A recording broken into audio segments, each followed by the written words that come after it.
مفتی طارق مسعود صاحب دیوبندی مکتب فکر سے وابستہ پاکستانی عالم دین ہیں۔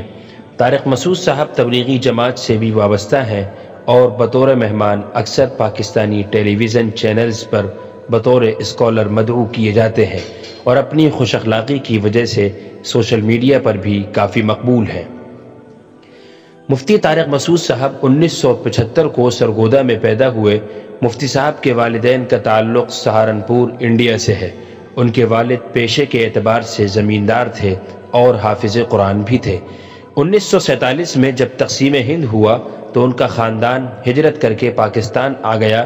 مفتی طارق مسعود صاحب پٹھان اور ایک مذہبی خاندان سے تعلق رکھتے ہیں۔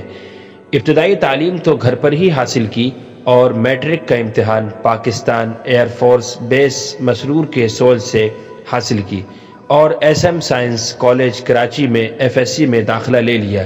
جب آپ ایف ایس سی کے سیکنڈ ایئر میں تھے تو وہاں ایک تبلیغی جماعت آئی جس سے مفتی صاحب کافی متاثر ہوئے، چنانچہ ناظم آباد کے دارالفتہ والارشاد میں داخلہ لے لیا اور درس نظامی کے 8 سال مکمل کرنے کے بعد 2 سال تک حدیث کی بنیادی تعلیم اور اس میں خاص مہارت حاصل کرنے کے لیے مشغول رہے۔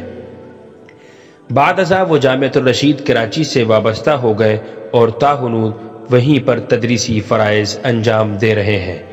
14 سال قبل کچھ مخلص احباب نے یہ مشورہ دیا کہ مفتی صاحب ڈیجیٹل میڈیا استعمال کر کے لاکھوں لوگوں تک اپنے منفرد انداز میں اسلام کو پہنچائیں، جس کے بعد مفتی صاحب ہی کے نام سے ایک ویب سائٹ اور یوٹیوب چینل کو تشکیل دیا، جس کے ذریعے سے مفتی صاحب نے لاکھوں نہیں کروڑوں لوگوں تک دین کی تعلیمات پہنچائی اور لوگوں کے بنیادی مسائل حل کیے، اور الحمدللہ آج بھی لاکھوں لوگ مفتی صاحب کو سنتے ہیں اور ان سے فیض حاصل کرتے ہیں۔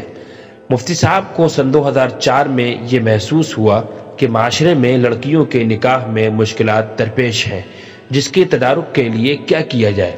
چنانچہ مفتی صاحب نے اس کے بعد اس مسئلے کی تہ تک پہنچنے کا ارادہ کیا تاکہ جہیز کی لعنت اور لڑکیوں کی دیر سے شادی، بیواؤں کے ساتھ ناروا سلوک سے معاشرے کو چھٹکارا دلایا جا سکے۔ چنانچہ اس کے حل کے لیے انہوں نے کتاب لکھی اور یہ بتایا کہ اس مسئلے کا واحد حل یہ ہے کہ 1 سے زائد شادی کی جائے، جس کے آغاز کے لیے مفتی صاحب نے خود 3 شادی کی اور پھر اس کی تبلیغ و اشاعت میں لگ گئے۔ مفتی صاحب کی تصنیف یہ ہے: 1 سے زائد شادیوں کی ضرورت کیوں، پارٹ 1، 1 سے زائد شادیوں کی ضرورت کیوں، پارٹ 2، فیملی پلاننگ۔